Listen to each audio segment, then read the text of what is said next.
प्यारे बच्चों, हम लोग सततता पढ़ रहे थे।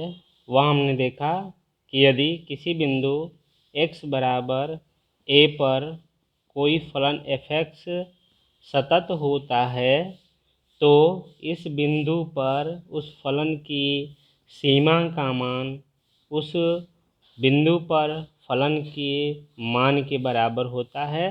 तब हम कहते हैं कि वो फलन x बराबर a पर सतत है। बिंदु पर हमने सततता देखी। दूसरी चीज़ ये हमने कहा था कि यदि इंटरवल में हमें सततता देखनी है तो इसके प्रत्येक बिंदु पर हमारा फलन सतत जब होता है तब हम कहते हैं कि उस इंटरवल में फलन हमारा f(x) सतत है, कंटिन्यूस है। आज हम अवकलनीयता की बात करेंगे। हम लोगों ने पिछले कक्षा में पढ़ा था, अवकलज निकालना हमने पढ़ा था कि अवकलज क्या होता है।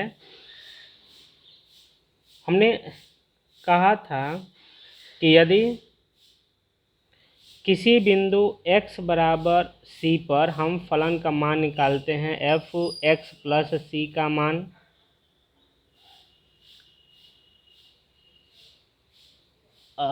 c प्लस h का मान, हम इस बिंदु के c प्लस h पर फलन का मान निकालते हैं। फिर c पर फलन के मान को निकाल कर इसमें से घटा देते हैं और इसमें जब हम h के मान से भाग देते हैं और इस पर हम limit h tend to 0 operate करते हैं तो इसको कहा जाता है, यदि इसका अस्तित्व है, एक मान हमें प्राप्त होता है तो हम कहेंगे कि बिंदु x बराबर c पर दिया गया फलन f(x) अवकलनीय होगा, अर्थात डिफरेंशिएबल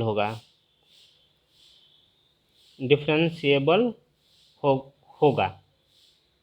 कब? जब इस बिंदु के नेबरहुड में हम एक बिंदु ले लेते हैं और c प्लस h पर फलन का मान निकालें, c पर फलन के मान का डिफरेंस लेकर h टेंड टू 0 भाग दे करके h से हम limit h tend to 0 operate कर लें। इसे चूँकि यह c प्लस h है, ठीक है, c प्लस h, तो इसको हम 0 h टेंड टू 0, हाँ ठीक, एक और ले लेते हैं, limit h tend to 0 c minus h upon h।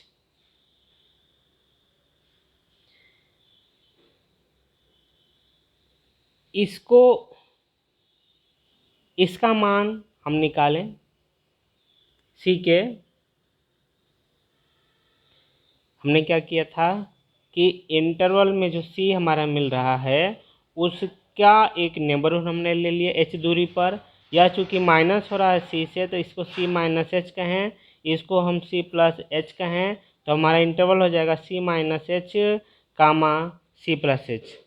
तो हम c माइनस h पर फलन के मान को c पर फलन के मान से हम घटा देते हैं और माइनस से भाग लिमिट लेते हैं, तो इसे हम कहते हैं, यदि इसका भी अस्तित्व होता है तो हम कहते हैं कि x बराबर c प्लस का मतलब c के दाहिने साइड वाले बिंदुओं पर फलन हमारा अवकलनीय है। और यदि इसका मान अस्तित्व में आता है तब हम कहेंगे कि x के बाएं नेबरहुड में, बाएं तरफ बिंदुओं पर हमारा फलन f(x) अवकलनीय है, डिफरेंशिएबल है। मतलब यदि c और c प्लस h दो बिंदु हम लेते हैं, c प्लस h के फलन के मान में से fc के मान को घटाकर h से भाग देते हैं लिमिट h 0, तो चूंकि यह c प्लस h c के दाहिने साइड में है तो इस पर यदि अस्तित्व हमारा मिलता है तो इसे हम कहते हैं कि राइट हैंड डेरिवेटिव है फलन का बिंदु c पर। इसे कहा जाता है कि x बराबर c पर फलन f(x) पर दायां अवकलज है। दायां यह अवकलज कहलाता है, इसीलिए यहाँ पर हम आर लिखे हैं, आर का मतलब राइट। ठीक है, इसको हम ऐसे भी लिखते हैं, इसको कहते हैं राइट हैंड डेरिवेटिव, इसको आर एच डी कहा जाता है इसको। और इसे यदि इसका अस्तित्व हमें मिलता है, इसमें क्या है कि एफ सी है सी और सी माइनस एच बिंदु, बस चूँकि सी माइनस एच सी के बाएं साइड में है, और यदि इसका अस्तित्व मिलता है तो इसे हम एल एफ डैश सी कहते हैं, अर्थात x बराबर सी पर फलन एफ एक्स का बायां अवकलज कहलाता है, बायां अवकलज होता है, जिसे हम एल एच डी कहते हैं, अर्थात लेफ्ट हैंड डेरिवेटिव कहा जाता है। यदि यह दोनों आपस में बराबर हो जाएं, अर्थात एल एच डी का मान आर एच डी के बराबर हो जाता है, तब दोनों का अस्तित्व हो पहले तो, अब फिर दोनों आपस में बराबर हों, तब हम कहते हैं कि इस बिंदु पर हमारा फलन, चूँकि एक बार हो गया लेफ्ट हैंड से और बायां अवकलज हमने निकाला, फिर दायां अवकलज निकाला, दोनों आपस में बराबर है, तब हम कहेंगे x बराबर a पर फलन हमारा अवकलनीय है, अर्थात x बराबर a पर फलन हमारा डिफरेंशिएबल है।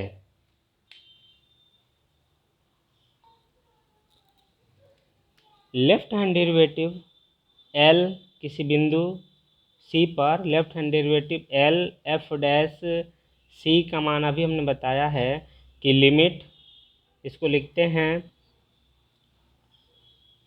F x minus F C upon X minus C, जबकि X tend to C minus, या इसी को ही हम लोग लिखते हैं जैसे नीचे भी हमने लिखा था एच टेंड टू जीरो।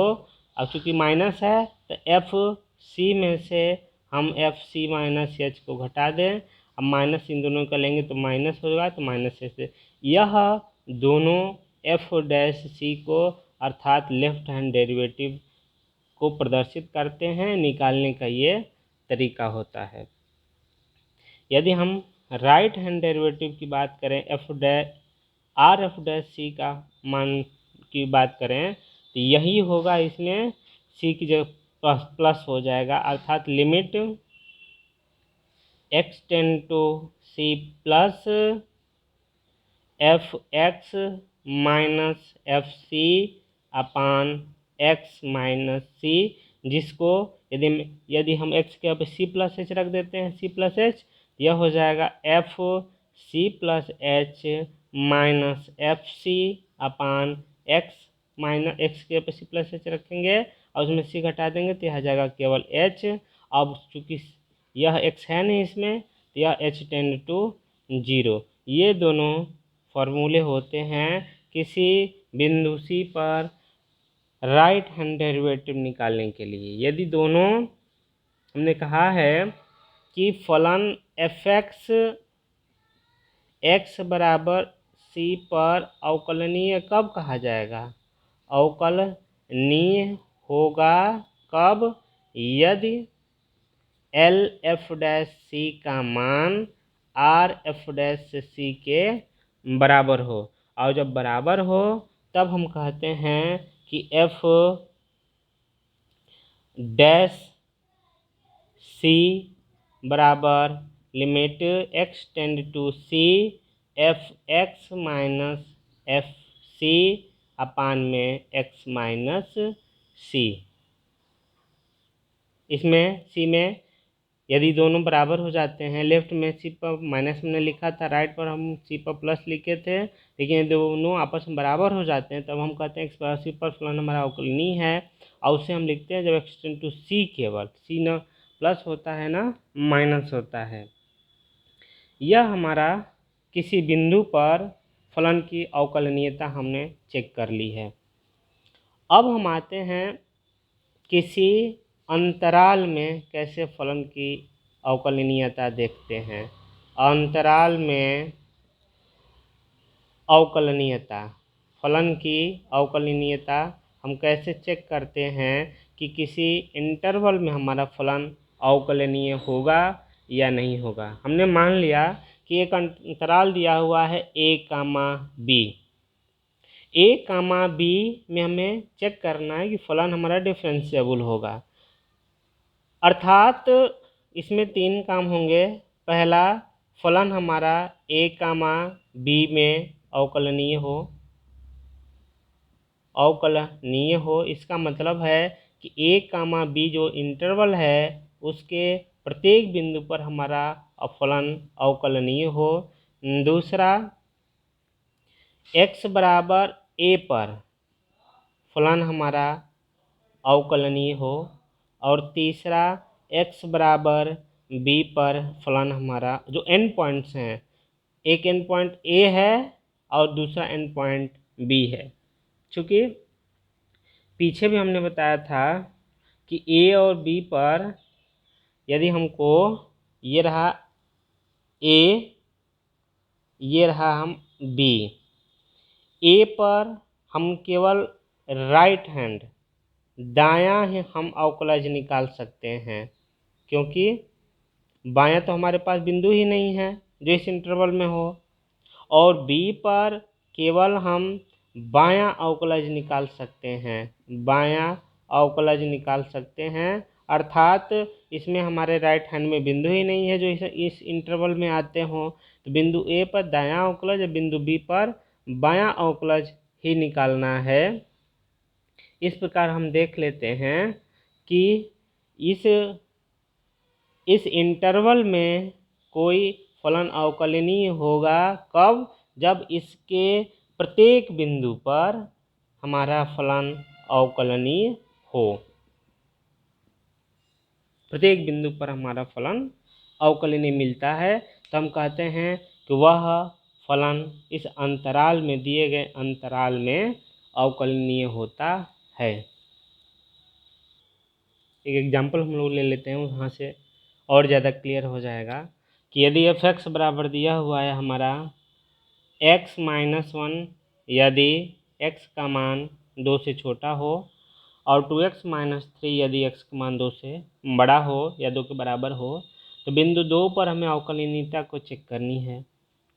2 पर x बराबर 2 पर हम पहले लेफ्ट हैंड डेरिवेटिव निकालें, LHD जिसे हम कहते हैं, सीधा LHD ही कहें, LHD निकालें। इसके लिए हमने सूत्र लिखा था पहले x tend to 2 minus fx minus fc, c की जगह पे 2 हो गया और नीचे x माइनस 2। लिमिट, अब देखते हैं, fx का मान है, इसको लिख देते हैं x टेंड टू 2। fx का मान, यदि x का मान 2 से छोटा है तो fx का मान x माइनस 1 है। यदि x का मान 2 से छोटा है, x टेंड टू 2 माइनस मतलब 2 से छोटा हमें x का मान लेना है, तो x यदि लेस देन 2 है तो fx का मान x माइनस 1 है, तो fx की जगह पे हम x माइनस 1 रखें। और जब f 2 के बराबर लेना है, f जब 2 के बराबर, x का मान जब 2 होगा तो f2 का मान हम इसमें x का मान 2 रख दें, तो 2 × 2 माइनस 3 अर्थात 4 माइनस 3 अर्थात 1 आ जाएगा। तो हमने f2 का मान रख दिया 1 और नीचे है हमारा x माइनस 2। इसका मतलब क्या हुआ? Limit x tend to 2 x minus 2 upon x minus 2, ये दोनों सेम हैं, भाग देंगे तो 1 आ जाएगा। इसका मतलब ये आ गया हमारा कि लिमिट x टेंड टू 2 1 चूँकि x से इंडिपेंडेंट है, इसलिए इसका मान यदि हम x की जगह पर 2 रखेंगे तब भी हमारा LHD का मान आ गया 1। अब हम आते हैं RHD की बात करें। RHD के लिए हमने फार्मूला बताया था, x टेंड टू 2 प्लस लिख देते हैं, यहाँ पर माइनस से प्लस, अब बाकी वही चीज़ लिखेंगे कि fx माइनस F2, सी की जगह पे 2 हम लिखेंगे क्योंकि यहाँ x बराबर 2 पर हमें अवकलनीयता चेक करनी है। तो यह हमने लिख दिया 2 और बटा में x माइनस 2। अब मान हम रखेंगे limit x tend to 2, fx का मान, जबकि x का मान 2 से बड़ा है, fx का मान जब x का मान 2 से बड़ा होगा तो fx का मान 2x माइनस 3 होगा। यह हमने लिखा 2x माइनस 3 और F2 का मान हमने यहाँ निकाला था 1/x minus 2। x tend to 2 limit, इसको हम लिख सकते हैं 2x माइनस 4, 2 हम कॉमन लेंगे तो x माइनस 2 होगा, नीचे हमारा x माइनस 2 होगा, सॉल्व करके लिमिट रखेंगे तो इसका मान आ गया 2 के बराबर। अब देखें, चूँकि LHD का मान 1 आ गया और RHD का मान 2 आया, चूँकि LHD is not equal to RHD, इसलिए हम कह सकते हैं कि x बराबर 2 पर जो हमारा फलन दिया हुआ फलन है fx वह अवकलनीय नहीं है, अवकलनीय नहीं है, अर्थात वह डिफरेंशिएबल नहीं है। ये हमारा क्वेश्चन सॉल्व हो गया। इस तरह से हम क्वेश्चन को सॉल्व कर लेते हैं। अवकलनीयता डिफरेंशिएबिलिटी के ज्योमेट्रिकल इंटरप्रिटेशन क्या होता है, हम लोग देख लेते हैं कि अवकलनीयता की ज्यामितीय व्याख्या क्या होती है। यदि हम किसी फलन का ग्राफ बनाएं, fx का हमने ग्राफ बना दिया, अब ग्राफ हमारा इस तरह से जा रहा है, ठीक। किसी और फलन का हमने ग्राफ बनाया, जैसे हमने ले लिया fx बराबर मॉड x, जब fx बराबर मॉड x लेंगे तो इसका ग्राफ मिलता है हमारा इस तरह से, यह और यह हमारा x है, यह हमारा y अक्ष है, ये हमारा x डैश है, ये हमारा y डैश है, ये हमारा मूल बिंदु है। ये x था, ये y, यह मेरा मूल बिंदु, ये नेगेटिव x, ये नेगेटिव y। दोनों फलनों को हम ध्यान से देखें, इसका नाम हमने सपोज करो gx दे दिया। एक फलन है जो इस तरह से होकर के जा रही है, दूसरा फलन है जो इस तरह से दिया हुआ है। दोनों को देखने से एक चीज़ तो हमें पता चलता है कि जो फलन fx है और जो फलन gx है, दोनों शुरू से लेकर के अंत तक हम बिना पेन उठाए हम ड्रॉ कर सकते हैं, अर्थात दोनों जो फलन है वह अपने प्रांत में सतत हैं। इतना तो हमको पता चल गया। अब दूसरी चीज़, सततता को हमने चेक कर लिया, इनके ग्राफ से हमने बता दिया कि दोनों फलन देख करके कि दोनों फलन चूँकि कहीं पेन कहीं ब्रेक नहीं है, इस ग्राफ में कहीं पेन उठाना नहीं पड़ रहा है, इसलिए कहेंगे कि यह दोनों फलन हमारा कॉन्टिन्यूस है, सतत है। अब डिफरेंशिएबिलिटी की बात कर लें कि जो हमारा फलन दिया हुआ है fx, यहाँ यदि हम देखें ध्यान से कि जो फलन हमारा fx दिया हुआ है वह फलन कहीं कोना ऐसे नहीं मिल रहा है। जो फलन fx है उसमें इस तरह का कहीं कॉर्नर नहीं मिल रहा है fx, लेकिन gx में इस तरह का कॉर्नर मिल रहा है। इसमें कॉर्नर नहीं है लेकिन इसमें कॉर्नर है, यहाँ पे ऐसा आएंगे ऐसे जा करके, ठीक है, पॉइंटेड कॉर्नर यहाँ मिल रहा है, इसमें पॉइंटेड कॉर्नर नहीं है। तो जिस फलन में पॉइंटेड कॉर्नर नहीं होता है वह फलन हमारा अवकलनीय कहलाता है, अवकलनीय फलन है।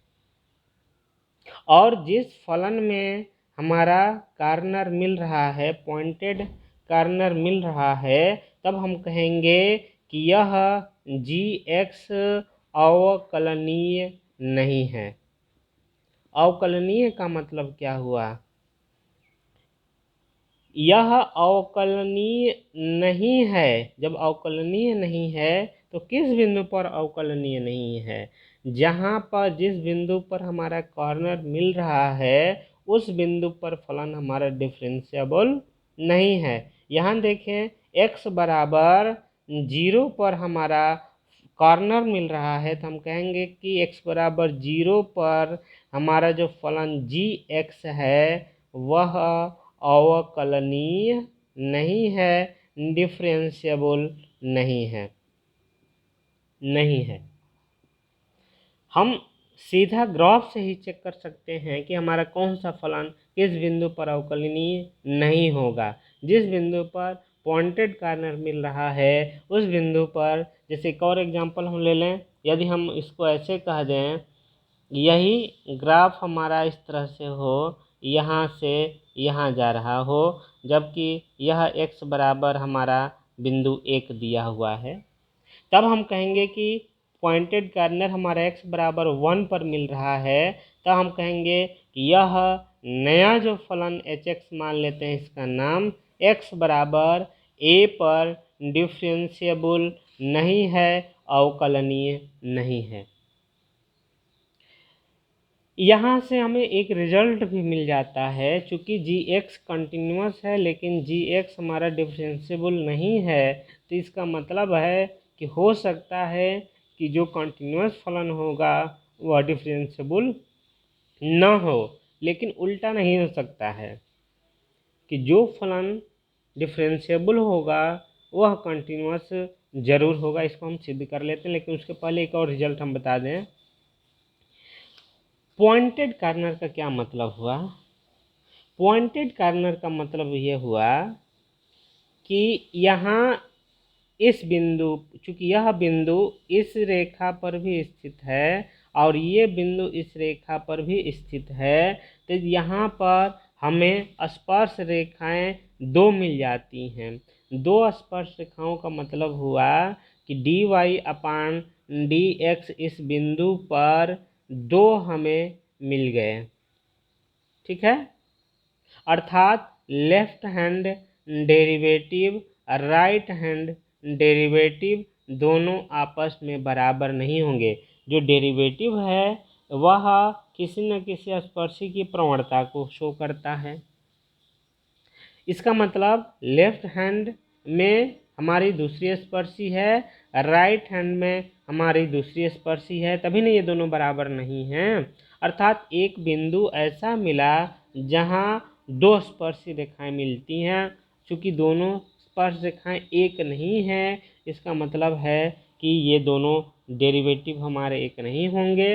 अर्थात left hand derivative right hand derivative के इक्वल नहीं होगा, अर्थात उस बिंदु पर हमारा फलन डिफरेंशिएबल नहीं होगा। तो ये बहुत सिंपल सा तरीका है डिफरेंशिएबिलिटी चेक करने के लिए। कॉर्नर है तो डिफरेंशिएबल नहीं होगा, और कॉर्नर नहीं है तो डिफरेंशिएबल होगा। जैसे हमने इसको ड्रा कर दिया, ये पैराबोला है, चूँकि कॉर्नर नहीं है तो पैराबोला x² बराबर y फलन हमारा डिफरेंशिएबल होगा। ये डिफरेंशिएबल फंक्शन हमारा हो गया। सिंपल सा चीज़ है। यदि हम इसको देख लेते हैं, यहाँ भी कॉर्नर नहीं मिल रहा है, कहीं कॉर्नर मिल रहा है, नहीं मिल रहा है, तो यह जो फलन होगा वह भी अपने बिंदु पर डिफरेंशिएबल होगा। अब हम उस रिजल्ट को सिद्ध कर दें जो हम पीछे कह रहे थे कि यदि कोई फलन किसी बिंदु पर डिफरेंशिएबल है तो वह उस बिंदु पर कंटिन्यूस भी होगा। अर्थात डिफरेंशिएबल है, डिफरेंशिएबिलिटी इम्प्लाइज कॉन्टिन्यूटी। ठीक है, ये हमें चेक करना है कि x बराबर c पर यदि फलन हमारा डिफरेंशिएबल है तो x बराबर c पर फलन हमारा कंटिन्यूस भी होगा। क्योंकि हम इसको ले लेते हैं कि जब यह डिफरेंशिएबल होगा x बराबर c पर, तभी हमने कहा है कि लिमिट का जो मान होगा x tend to c f(x - f c upon में x माइनस सी का मान एफ डैश सी लिखा जाएगा। क्यों? क्योंकि x बराबर सी पर हमारा फलन अवकलनीय है। अब हम इसका मान निकालने का प्रयास करें कि यदि x और c आपस में बराबर नहीं हैं तो इसका मान क्या हो सकता है, fx माइनस fc का मान क्या हो सकता है। तो हम इसको ऐसे लिख सकते हैं, fx माइनस fc अपान में x minus C into X minus सी हम लिख सकते हैं। यह दोनों मान, इस पर हम यदि लिमिट को ही ऑपरेट कर दें, लिमिट x टेंड टू सी, इसको हम समीकरण नंबर 1 मान चुके हैं। इस पर हम limit x tend to C impose कर रहे हैं। Limit x tend to C, यहाँ है F x minus F C, इधर भी यदि हम इम्पोज करें limit x tend to C F x minus F C upon में x minus C into X minus C. दो फलनों का गुणनफल है, तो हम यहाँ पर दोनों पर x tend to C limit operate कर सकते हैं। x टेंड टू सी एक बार इसके साथ, अर्थात F x minus F C upon X minus C, और एक बार इस पर हम ऑपरेट करेंगे x tend to C X minus C. अब देखें, इसका मान समीकरण 1 से एफ डैश सी आया है, और यहाँ x tend to C x की जगह सी रखेंगे तो इसका मान सी माइनस सी, अर्थात इसका मान आएगा 0। इस पूरे का मान आ गया 0। Limit x tend to C F x minus F c का मान 0 हो गया। अब x टेंड टू सी दोनों पर ऑपरेट करें। Limit x tend to C F X, दूसरा limit x tend to C F C. चूँकि यह x से इंडिपेंडेंट है तो इसमें x tend to C limit का कोई मीनिंग नहीं है, एफ सी ही हो जाएगा। यह माइनस एफ सी उधर जाएगा तो प्लस एफ सी होगा, तो हमें मिलेगा limit x tend to C F x बराबर एफ सी। इसका क्या मीनिंग हुआ कि किसी फलन का x बराबर सी पर सीमा उस फलन के x बराबर सी पर मान के बराबर है। इसका मतलब हो गया कि x बराबर सी पर हमारा जो फलन है एफ एक्स वह सतत मिला। कंटिन्यूटी से शुरू किए थे कि x बराबर सी पर फलन यदि कॉन्टिन्यूस है, हमने दिखा दिया कि x बराबर सी पर फलन हमारा सतत है। इसका मतलब ये हुआ कि जो फलन अवकलनीय होगा वह निश्चित रूप से सतत होगा। ठीक है, यदि अवकलनीय है तो उसको सतत होना ही है, लेकिन कन्वर्स इज नॉट ट्रू कि कोई सतत फलन है वह अवकलनीय होगा। उसका हमने एग्जाम्पल अभी पीछे दिखाया था। यदि एफ एक्स बराबर हम मॉड में ले लेते हैं तो यह ग्राफ हमारा सतत है, लेकिन यह x बराबर 0 पर हमारा अवकलनीय नहीं है, तो यह सतत फलन डजंट इम्प्लाई अवकलनीय। यह हमारा रिजल्ट रहा। इस रिजल्ट के आधार पे हम क्वेश्चन को हल कर सकते हैं कि हम यदि हमें केवल कॉन्टिन्यूटी और डिफरेंशियबिलिटी दोनों चेक करनी है तो हम अवकलनीयता चेक कर लें। यदि फलन अवकलनीय है तो वह कॉन्टिन्यूस भी हो जाएगा, लेकिन यदि सतत है तो उसके कंटिन्यूटी कोई ज़रूरी नहीं है कि वह फलन हमारा डिफरेंशिएबल हो, अवकलनीय हो।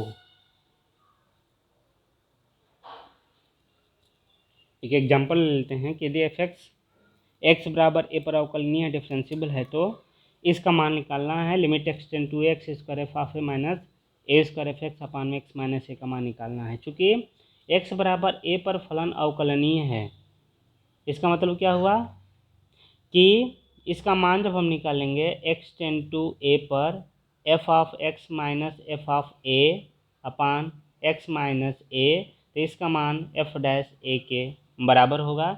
इसका हम यूज करेंगे क्वेश्चन हल करते समय। इसका हमें चूँकि मान निकालना है तो हम इसी से शुरुआत करते हैं। एक्स स्क्वायर एफ ऑफ ए, हम अपने मन से ए स्क्वायर और एफ ऑफ ए घटा दिए हैं और ए स्क्वायर एफ ऑफ ए जोड़ दिए हैं ताकि बैलेंस बना रहे, और उसके बाद बाकी हमने एज इट इज उतार दिया है। यहाँ से यहाँ तक यदि हम एफ ऑफ ए को कॉमन ले लेते हैं, मिलेगा x square minus A square, और यहाँ से यहाँ तक यदि हम ए स्क्वायर को कॉमन ले लेते हैं यहाँ से यहाँ तक, तो मिलेगा F of A minus F of X, ठीक है, और बटा में हमारा है X minus A. Limit X tend to A कर लें, हम दोनों को अलग अलग कर लें। X square minus A square F of A upon X minus A, इसमें से हम माइनस कॉमन लेंगे तो ये पहले होगा, ये बाद में, अर्थात ये माइनस हो जाएगा।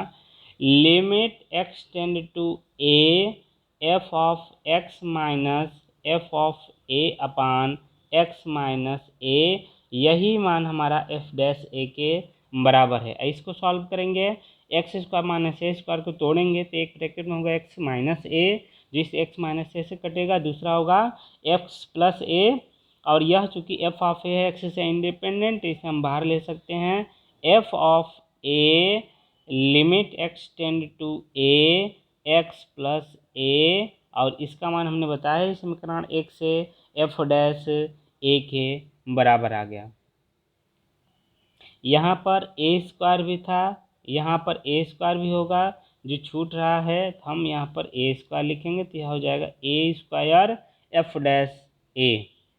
यदि यहाँ पर एक्स टेंड टू ए रखते हैं, एक्स की जगह पर ए रखें तो ए और प्लस ए, यह 2a हो जाएगा, तो 2a F of A minus A square F dash A दिए गए मान है, ठीक है, दिए गए लिमिट का ये मान है, जबकि दिया था कि x बराबर a पर हमारा फलन अवकलनीय है।